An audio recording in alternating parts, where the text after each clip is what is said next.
तो क्या बताते हैं, मन तू चल रे सुख के सागर, जहां शब्द सिंधु रत्नागर। अब सुख सागर कहा सतलोक को। अब जैसे समुद्री जहाज में बैठकर कोई जाता है और वो निकल जाता है 200 किलोमीटर समुद्र में, उसके बाद उसको समुद्र में जल के अतिरिक्त और कुछ दिखाई नहीं देता उस जहाज से न्यारा। उस जहाज से अलग जो वस्तु है केवल वाटर है। और जहां तक नजर जाती है कोई कोई दिनों तक चलते रहते हैं।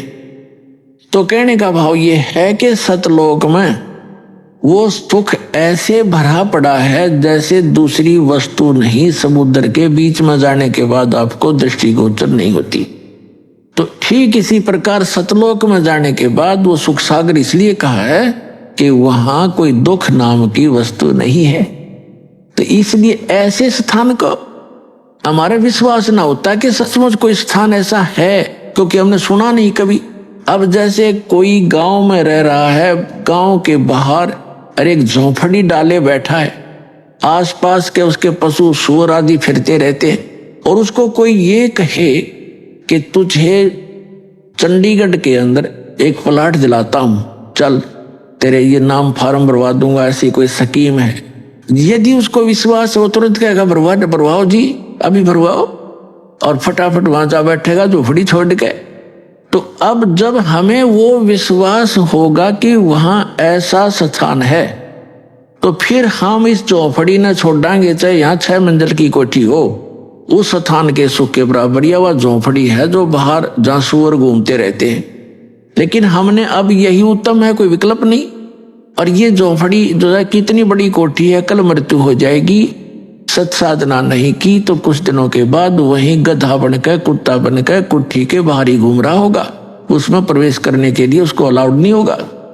तो ये दुख दिखेंगे आपको, तब आपका मन हटेगा, तब ये मन जीता जाएगा, मन जीती हो जाओगे, आप यहाँ की बकवातों को नहीं चाहोगे।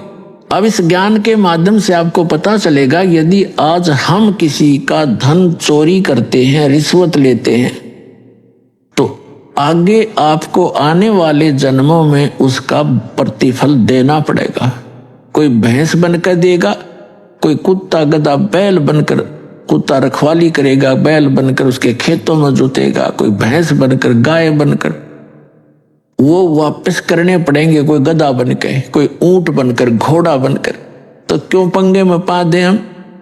और किस लिए करते हैं लूट खसोट, किस लिए करते हैं माया जोड़ी रिश्वतखोरी डाके, हम किस लिए करते हैं? हमने अपनी परंपराएं बिगाड़ ली।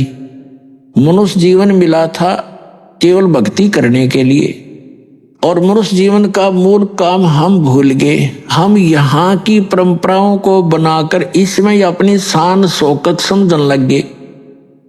किसी के पास धन हो गया और उसने लड़की का विवाह करने लगा, तो उसने लड़की के विवाह में कि उसके पास पैसा है, चाहे कहीं से भी प्राप्त है, पूर्व संस्कार से है या 2 नंबर से किया, तो उसने लड़की के विवाह में सारे फंड कर दिए, डीजे बजाना, फलाना करना, इतने व्यक्ति बुलाने हैं, ऐसा धन देना है, इतना दान दे दिया, कुछ कार दे दी हैं। अब उसने तो दे दी, उसने तो बकवाद कर दी क्योंकि पैसा है। अब गरीब आदमी की लड़की का जब विवाह होता है तो आत्मा तो उसकी भी रोती है।